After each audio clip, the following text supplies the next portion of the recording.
Hüdapar'ın etkisinin olduğunu biz sadece söylersek belki birileri der ki Hüdapar elbette kendi ağırlığının veya etkisinin fazla olduğunu söylüyordur ama bugün taraflı tarafsız herkes bu sonuçlarda Hüdapar'ın çok ciddi bir katkısının olduğunu, ciddi bir etkisinin olduğunu görmüştür ve Hüdapar'ın hakkını teslim etmiştir. Biz de henüz sandık başına gidilmeden önce propaganda sürecinde de birkaç yerde ben dile getirdim, söyledim. Dedim ki Hüdapar'ın bu halk oylamasında 18 maddelik anayasa değişikliğini destekleyeceğini açıklamış olması sadece Hüdapar tabanı üzerinde etki etmeyecektir. Başka partilerin seçmeni olan, hatta üyesi olan, o partilere daha önce oy vermiş olan fakat şu anda henüz kararını vermemiş, kararsız kitle içerisinde bulunan kişilerin kararlarının üzerinde de ciddi bir etkisi olacaktır. Neden böyle söyledik? Şimdiye kadar Hüdapar memleket menfaatiyle kendi menfaati çatıştığında her zaman memleketin menfaatini öncelediğini, önce milletin ve memleketin menfaatini düşündüğünü pratiğiyle ortaya koymuştur. Bu referandumda da milletin ve memleketin menfaatini gördüğü, bunun maslahatına uygun bir şekilde olduğuna kanaat getirdiğini, bu nedenle desteklediğini açıkladığından dolayı daha önce oluşturmuş olduğu o güven, farklı partilere oy vermiş kişilerin zihninde de oluşturmuş olduğu o imaj nedeniyle onların üzerinde de etkili olmuştur diye düşünüyorum. Nitekim ben kendi şahsım olarak en son yapmış olduğum seyahatte ben Gümüşhane'deydim. Gümüşhane ve Bayburt'ta. Bayburt biliyorsunuz oran olarak en yüksek oy çıktı. Gümüşhane yine en yüksek oranda evet oy veren illerden bir tanesi. Mesela Gümüşhane'deki salon toplantısında farklı partilere mensup aktif olarak o partilerin teşkilatlarında çalışmış kişiler de kendini öyle tanıttılar. Gelmişlerdi bizim programımıza. Biz yöntem olarak gittiğimiz yerlerde baştan sona oradaki toplanan kalabalığa nutuk çekmekten ziyade birkaç dakika kendi meramımızı dile getirip vatandaşın sorularını alıp o sorularına cevap verme yöntemini benimsedik. Bunu çok daha önemli, çok daha etkili, çok daha sonuç alıcı olduğunu ben bizzat müşahede ettim. Bölgeden bölgeye vatandaşın soruları değişiklik arz edebilir. İnsanların kafasına takılan sorular farklılaşabilir. Biz gittiğimiz her yerde vatandaş ne sorarsa sorsun, kendi bakış açımıza, kendi durduğumuz noktaya göre o sorularına cevap vermeye çalıştık ve o cevaplardan sonra Gümüşhane'de şunu ben müşahede ettim. Saadet Partisi'nde daha önce aktif siyaset yapmış olan, AK Parti'de halen siyasete devam eden, Büyük Birlik Partisi'nin tabanından olan, daha önce MHP'de siyaset yapmış, şu anda kendi köşesine çekilmiş olan ve bazı STK temsilcilerinden şunu duydum, birkaç tanesinde.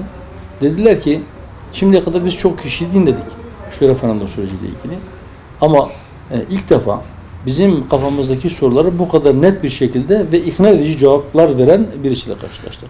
Ve şimdi ikna olduk dediler. Kararsız olduklarını söyleyen o vatandaşlar, farklı siyasi partilere mensup veya onların tabanı, hatta o partiler içerisinde siyaset yapmış olan kişiler ikna olduklarını söylediler. Bu nedenle ben diyorum ki sadece Hüdapar kendi tabanı üzerinde değil, kararsız olan başka bazı partilere mensup kişilerin kararlarının evet yönünde oluşmasında da etkili olmuştur. Eğer böyle bir katkımız olduysa, memleketin maslahatına uygun sonucun bu olduğunu düşünen kişiler veya siyasi hareket olarak bundan mutluluk duyarız. En başta bölge için şu anda Diyarbakır'da bu röportajı veriyor olmamız nedeniyle buradan başlayalım. Vatandaşlar demişti ki ben çukur, barikat siyasetine, şiddete, yerin altına bombalar gömülmesine çatışmaların yeniden tırmandırılmasına onay vermiyorum, ben bunu istemiyorum diye çok net, açık bir mesaj vermiştir. 2. Bu çatışmalara, bu şiddetin tırmanmasına bırakın destek vermeyi, sessiz kalmayı bile cezalandırmıştır. 3. Özellikle bu çatışmaların yeniden alevlenmesine sahne olan ve bazı yıkımlar yaşayan şehirlerde halen hayır oylarının evet oylarından yüksek olması hükümete de bir mesaj vermiştir. Hükümete verdiği mesaj da şudur. Evet, meselenin şiddetin bir yöntem olarak kullanılması suretiyle çözülmesini istemiyorum. Bu mesele silahla çözülecek bir mesele değildir.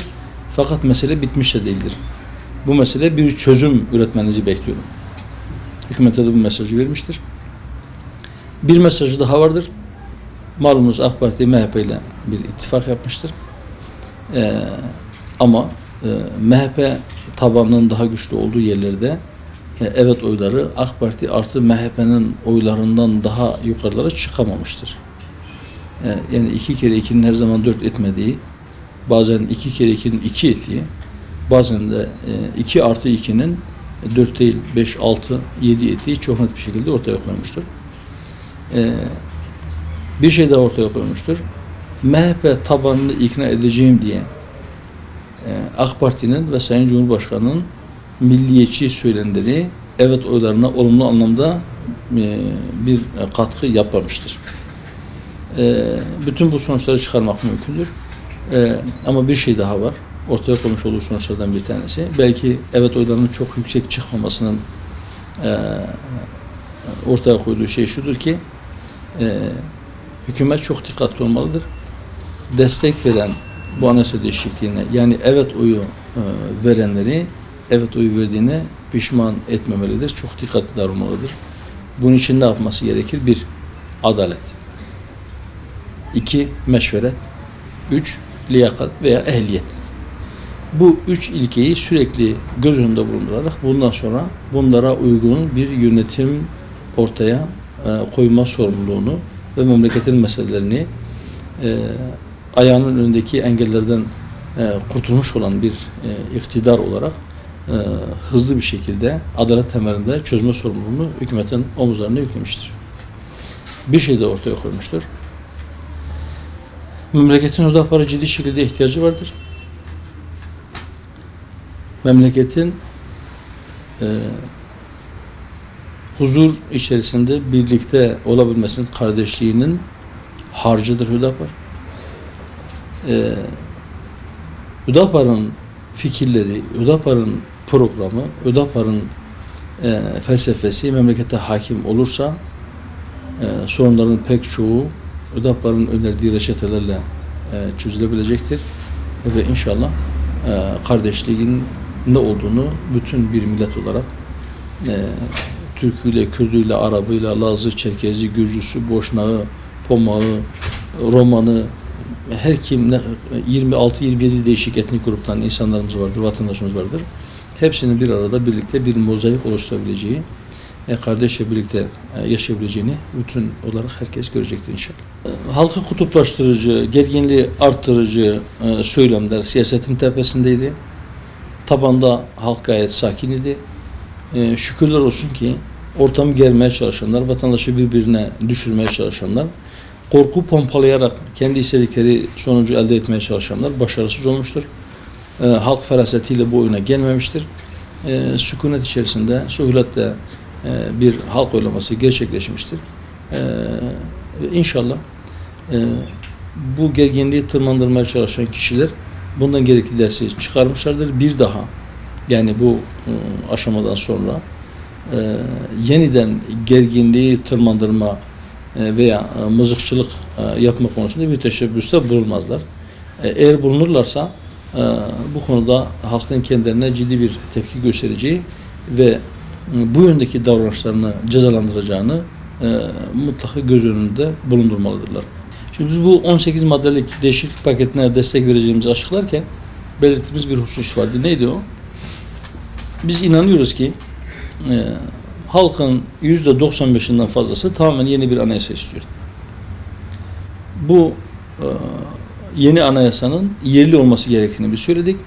Şu 18 maddelik değişiklik paketinin tamamen yeni, yerli, sivil, özgürlükçü bir anayasaya giden yolun açılması ümidiyle, o yola açılan bir kapı olması ümidiyle destek verdiğimiz açıkladık. Bundan sonra, yani şu andaki meclis tablosuyla belki bu 18 maddelik değişiklik gerçekleştirilebilmiştir ama bundan sonra anayasa değişikliği gündemden kalkmamalıdır. Kenan Evren ölmüştür, gömülmüştür. Bugün onun anayasasına da bir çivi daha çakılmıştır. Onun anayasasının tabutuna bir çivi daha çakılmıştır. Fakat onun anayasasının ruhu hala, iskeleti ayaktadır. Mutlaka bu askeri dönem anayasasının, bu junta anayasasının ruhunun da o cesetten, o bedenden ayrılması ve o anayasanın tabutunun tamamlanması ve defnedilmesi gerekir. Ne kadar zaman alır onu bilmiyoruz. Yeni yapılacak olan anayasanın mutlaka yerli olması gerekir. Ne demek yerli anayasa? Neyi kastediyoruz yerli anayasa derken? Bu milletin örfüne, inancına, bu milletin kültürüne, tarihine uygun bir anayasa olmak zorundadır. Bu milletin inancına, onun yaşam tarzına, onun hayat felsefesine, onun kültürüne, onun tarihine küfreden, onunla kavga eden, onun kıyafetiyle, diliyle problemli anayasa yerli anayasa değildir. Şimdiye kadar anayasalar Batı'da yapılan anayasalardan işte örnek alınarak belki bazı maddeleri oradan aynen kopya edilip tercüme edilerek memlekette yürürlüğe konmuştur. Diyoruz ki inşallah o devirler kapanmıştır. Artık millet kendisini devlete uydurmak veya devletin resmi ideolojisine uydurmak zorunda değildir. Yönetim kendisini millete uydurmak zorundadır. Şimdiye kadar asıl olan devlet idi. Vatandaşlar, millet devletin tebaası, ülkede devletin toprağı olarak algılanıyordu. Biz de diyoruz ki bu zihniyet terk edilmelidir. Asıl olan millettir. Devlet milletin siyasi organizasyonudur. Ülke de milletin vatanıdır, onun toprağıdır. Eğer asıl olan milletse o zaman her şey milletin etrafında dönmeli. Devletin yapılanması, organizasyon, siyasi organizasyon milletin değerlerine uygun bir hale getirilmelidir. İnşallah bunun önündeki ciddi engellerden bir tanesi kalkmıştır diye ümit ediyoruz. Şimdi biz daha önce söyledik, bir kez daha tekrar ediyorum. Bu bahsettiğim biraz önce vasıflarını söylediğim yerli anayasanın yapılması konusunda eğer hükümet biz bunu yapamıyoruz diyorsa biz gönüllü olarak, Hüdapar olarak biz bunu kaleme almaya varız. Yerli bir anayasa yapmaya varız. Mutlaka herkes anayasa ile ilgili ne düşünüyorsa bu düşüncelerini ortaya koymalı. Bunlar uzun uzun tartışılmalı. Halk arasında bu işi bilen kişilerin halkın görebileceği, duyabileceği bir şekilde bu tartışmaları yürütmelerinden sonra yeniden bir referandumla yepyeni bir anayasa yapılmalıdır. Bu süreç belki biraz uzun sürecektir fakat bu hazırlanırken sadece mecliste grubu bulunan partilerle de yapılmalıdır. Bir yerde, bir memlekette 100 kişilik bir topluluk varsa mutlaka onların fikirleri de dikkate alınmalıdır. Ve onların hakları da teminat altına alınmalıdır. Biz inancımız olur ki bütün herkesin, bütün insanların hangi dine mensup olursa olsun herkesin inanç hürriyetinin ve kendi inancına göre ibadetlerini yapma garantisinin olduğu bir sistem var. Nedir o sistem? Bizim dinimiz olan aziz İslam 5 şeyi teminat altına alır. Herkesin canı, malı, aklı, nesli ve dini teminat altındadır, emniyet altındadır. Devlet bunun için vardır. Bunları teminat altına almak için vardır. Bu 5 temel hürriyet teminat altına alınırsa, bu 5 temel hak eğer devlet tarafından temin edilirse ve korunursa, ben öyle inanıyorum ki diğer meseleler tali meselelerdir. Mutlak surette huzurun gelmesi için uygun bir ortam oluşmuş olacaktır. Bunun için de sivil topluma çok büyük bir yük düşmektedir. Sivil toplum, toplumun İslamileşmesi anlamında ciddi çabalar sarf etmeli. Şimdiye kadar olan çabalarını katlayarak devam ettirmelidir. Kürt meselesinin çözümüyle ilgili hükümet daha önce bazı zikaklar yaşadı. 2005'te Sayın Cumhurbaşkanı o dönem başbakan iken Diyarbakır'da Kürt meselesiyle ilgili bu benim sorunumdur. Bu meseleyi çözeceğiz diye bir açıklaması oldu.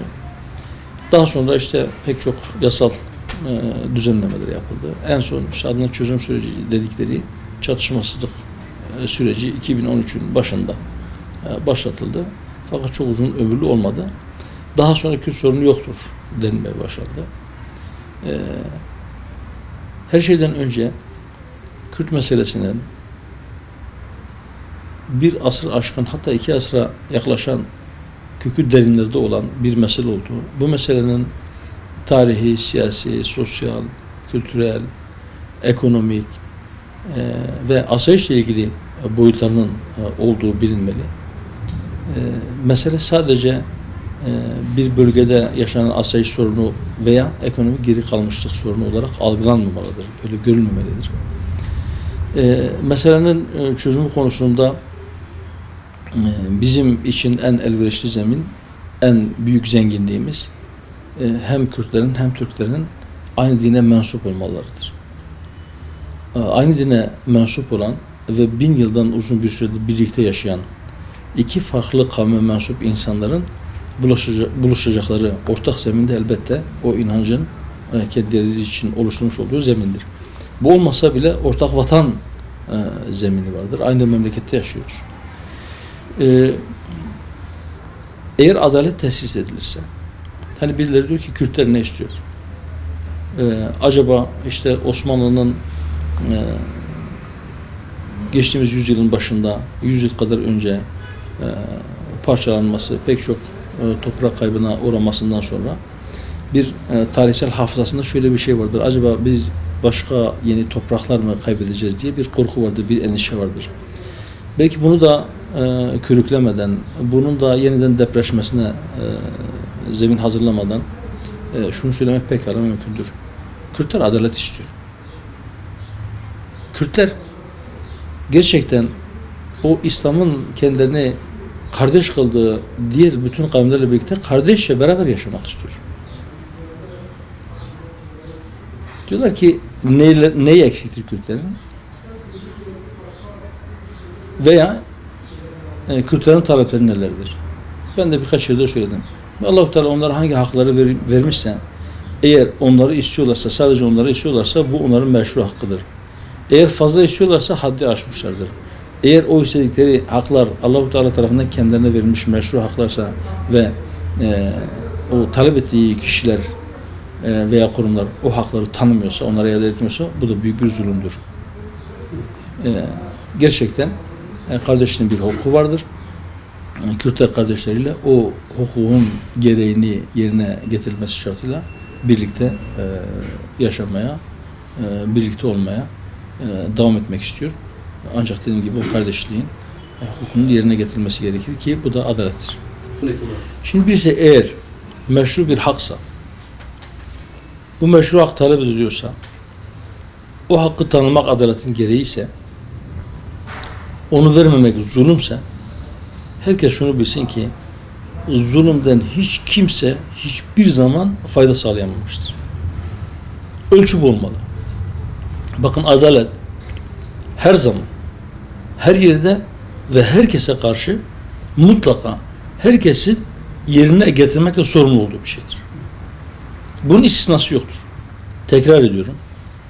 Adalet herkesin her yerde, her zaman ve herkese karşı yerine getirmek zorunda olduğu bir şeydir. Herkese vaciptir yani. Zulüm de mutlak olarak haramdır. Mutlak olarak yasaklanmıştır. Hiç kimseye hiçbir şartta zulmetme hakkına sahip değildir. O zaman bizim ölçümüz eğer buysa,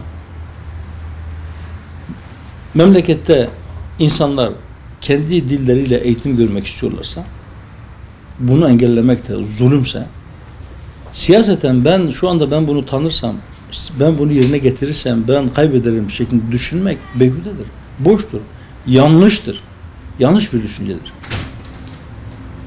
Eğer adalet terk edilirse, Asıl tehlike o zaman. Adalet zemininde sorunlara çözüm bulmak birliği güçlendirir, pekiştirir.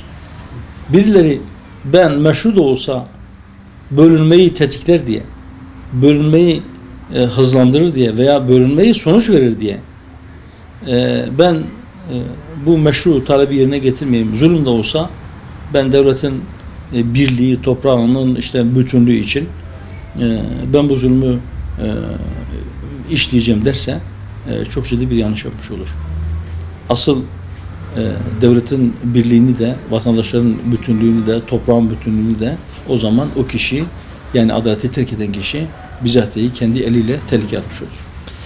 Şimdi Avrupa bu referandum sürecinde hayır cephesini destekleyici bazı tavırlara girince bazı kişiler şöyle bir iddiada bulundular. Dediler ki bunu Türkiye'de ters tepeceğini bildiği için hükümete destek olma amacıyla kurgulamış oldukları bir oyunu sahneye koyuyorlar. Bu o zaman da bize çok inandırıcı gelmedi ama o kişilere, öyle düşünen insanlara, buna inanmış, bu hikayeye inanmış olanlara şunu söylemek gerekir. Eğer öyleyse referandum sonuçlandı, bitti ve evet oyları daha fazla çıktı. Şimdi evet oylarının daha fazla çıkmasını istiyor idiyseler, numaradan rol yapmak suretiyle hayırcıymış gibi görünenler şu anda sevinmeli değil miydi? Fakat görüyoruz ki yas tutuyorlar. Öyleyse o zaman yaptıkları rol değilmiş. Ciddi ciddi hayır çıkmasını istiyorlarmış. Bu için çok çaba sarf ettiler. Fakat istedikleri olmadı. İstedikleri olmadıysa bu saatten sonra o çok sert muhalefetlerini sürdüreceklerini ben zannetmiyorum. Fakat Türkiye ile Avrupa Birliği ilişkileri ciddi şekilde bir yara almıştır. Hiçbir şey olmamış gibi, eskisi gibi ilişkilerin devam edeceğini de ben beklemiyorum. Avrupa Birliği ciddi Türkiye'de sorgulanmaya başlamıştır. Bu yapılan Avrupa'da yapılan propagandalar ve ortaya konan pratikler Avrupa Birliği vatandaşlarının kafasında da Türkiye ile ilgili çok olumsuz bir imaj oluşmasına sebebiyet vermiştir. Toplumsal değişimler çok kolay olmuyor ama çok hızlı bir şekilde bu değişim gerçekleşmiştir. Bunun tamir edilmesi çok uzun bir zaman alacaktır. Tamir etmek gerekir mi? Evet, vatandaşların kafasında kötü bir imajın oluşması doğru değildir. Belki bunun tamirine yönelik bazı adımlar atılmalıdır ama Türkiye Avrupa Birliği rüyasından, Avrupa Birliği serüveninden bir an önce vazgeçmelidir. Avrupa Birliği'nin Türkiye'ye verebileceği hiçbir şey yoktur. Kaldı ki Avrupa Birliği'nin Türkiye'yi tam üye olarak almak gibi bir niyeti de yoktur. Eğer alırsa bunun Türkiye'ye hiçbir menfaati de yoktur. Avrupa Birliği Türkiye'ye yüktür. Avrupa Birliği Türkiye'ye zarardır. Avrupa Birliği çökmektedir. Türkiye akıllı bir politika izleyerek çökmekte olan o yapının altında, o enkazın altında kalmak istemiyorsa hızlıca Avrupa Birliği'nden uzaklaşmalıdır. Ama onlarla ilişkilerini, ticari, beşeri ilişkilerini elbette devam etmelidir. Yani biz bunu söylerken Türkiye Avrupa'ya bütün ilişkilerini kessin, yani ticaretini de kessin, turist olarak da kimse gitmesin veya oradaki vatandaşlarını geri çağırsın, diplomatik ilişkilerini kessin. Biz böyle demiyoruz. Ama diyoruz ki Avrupa Birliği'ne tam üye olma hülyasından, bu olmayacak olan şeyden vazgeçin. Biraz önce dediğim gibi ki olsa da bu Türkiye'nin menfaatine değildir, zararınadır. Yani ben daha önce de söyledim. Dün gece o mesajdan sonra katıldığım bir televizyon programında da söyledim. Biz herhangi bir kimse bize teşekkür etsin diye bu referandumda evet oy vermedik. Biz Allah-u Teala'nın rızasını kaybetmemize sebebiyet verecek herhangi bir işi insanlar bize teveccüh göstersin diye yapmayız. Bunun tam tersi de doğru. Allah-u Teala'nın rızasına uygun olduğuna inandığımız bir şeyi yapmaktan başkalarının göstereceği tepki de bizi alıkoyamaz. Yani birileri bizi yanlış anlayacak, birileri bizi kınayacak, birileri bize tepki gösterecek diye yapmamız gereken bir şey yapmaktan da geri durmayız. Bizim için asıl olan Allah-u Teala'nın rızasıdır. Onun rızasını kazanmak için de bu millete, bu memlekete hizmet etmek istiyoruz. Onun faydasına olacak olan adımları atmak istiyoruz. Bu amaçla biz bu adımları attık. Ama şunu da biliyoruz. Allah-u Teala'nın rızasını kazanma yönünde adımlar atılırsa, ihlasla bu adımlar atılırsa, Allah-u Teala dilediğinde o ihlaslı kulunun muhabbetini başka insanların gönlüne de koyar. Sayın Cumhurbaşkanı'na teşekkür etmiş olması onun kardeşi nasılıdır. Ama tekraren söylüyorum, bizim böyle bir beklentimiz yoktu. İnşallah bundan sonra da biz insanların teveccühünü kazanmak için adımlarımızı planlamayacağız, atmayacağız. Bundan sonraki adımlarımızda milletin menfaati nerededir, ümmetin maslahatı nerededir ona bakacağız. Allah'ın rızasını aramaya devam edeceğiz. Onun rızasını ararken, onun rızasıyla beraber insanların teveccühü gelirse ona bir şey demeyiz. Ama onun rızasına muhalefet etmeyeceğiz birilerinin teveccühünü kazanmak için. Önce bu memlekette hem hayır oyu kullanan hem evet oyu kullanan insanların istisnalar hariç kendi kararının, kendi tutturduğu yolun bu ülkenin menfaatine olduğuna inanarak bu şekilde hareket ettiğine inanıyorum. Yani birileri sırf hainlik olsun diye bu şekilde karar almış ve bu şekilde bir davranış ortaya koymuş değildir. İstisnaları vardır dediğim gibi. İlla bu şekilde düşünerek sadece ülke zarar görsün diye, sadece millet zarar görsün diye, sadece karışıklık olsun diye veya çok af buyurun yani sadece şeytanlık olsun diye şu veya bu şekilde adım atan, karar alan insanlar vardır ama bunlar çok azdır. Ve baştan beri söyledik, bir kez daha söylüyorum. Sonuç ne çıkarsa çıksın bu insanlar birlikte yaşamaya devam edecek demiştim. Evet, sonuç çıktı. Aynı şehirde, aynı memlekette, aynı mahallede, hatta aynı apartmanda, belki aynı apartman aynı katında yan yana yaşamaya devam ediyoruz. Ve devam edeceğiz. Belki aynı iş yerinde çalışmaya devam edeceğiz. İş arkadaşımız olacak. Veya aynı okula devam edeceğiz. Aynı pazardan alışveriş yapacağız. Ve hayat devam ediyor. Neticede bütün milleti, bütün seçmeleri tek bir vücut, tek bir cüsse olarak kabul edeceksek, diyelim ki bir yol ayrımı vardı. Neydi bu yol? Birisi mevcut statüko devam etse, ikinci yol, hayır biz makas değiştirelim, biz başka bir yola girelim. Diyelim ki o tek ceset durdu, iki yolun başında durdu, uzunca bir süre durdu, tereddüt etti. Ben şu yola mı gideyim, bu yola mı gideyim? Her iki yönde de içinde bir istek vardı ama neticede bir karar verecekti. Kendisini ikiye bölemeyeceğine göre bir yolda karar kaldı. Dedi ki ben makas değiştiriyorum kardeşim, ben artık hükümet sistemini değiştirmek istiyorum dedi. Nasıl dedi? %51,5'da dedi. Öbür yola da gidebilirdi ama tek bir vücut olarak kabul edeceksek bu milleti, bu vücut yaşadığı tereddütlerden sonra öbür taraf ağır bası ve yolunu çizdiği yoluna devam edecek. Bunun herkesin bunu böyle görmesi, bunu böyle kabul etmesi ve çıkan bu sonuca saygı duyması gerekir. Biz öyle inanıyoruz ki çıkan bu sonuç memleketin hayrına, milletin menfaatinedir. Rabbim pişmanlık vermesin. Bu İslam ümmeti içinde inşallah özellikle biliyoruz ki diğer İslam ülkelerinde bu konuda ciddi bir beklenti vardı. Evet çıkması yönünde dua eden çok sayıda insan vardı. Ümmetin duası bu değişikliğin geçmesiyle ilgiliydi. Batı'nın ortaya koymuş olduğu tavır, ortaya koymuş olduğu işte kendine demokrat, insan haklarını sadece kendi mensupları için isteyen veya sandıktan kendilerine yakın olanlar veya kendileri çıktığında bunu kabul edip başkası çıktığında buna tepki verme şeklindeki pratiği İslam dünyasında aksül amel olarak bunun karşısında konumlanmayı getirdi. İnşallah öyle ümit ediyoruz ki ümmet içinde onun maslahatına uygun bir sonuç çıkmıştır.